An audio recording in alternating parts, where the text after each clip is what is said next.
তারা এই সরকারের পতন চায়, এই সরকারের অবস্থান চায়।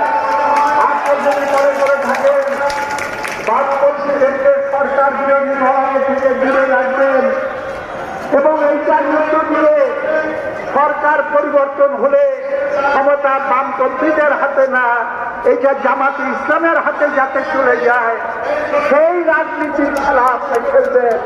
তাই এই খেলা বামপন্থীরা আপনাকে কার্যকর হতে দেবে না।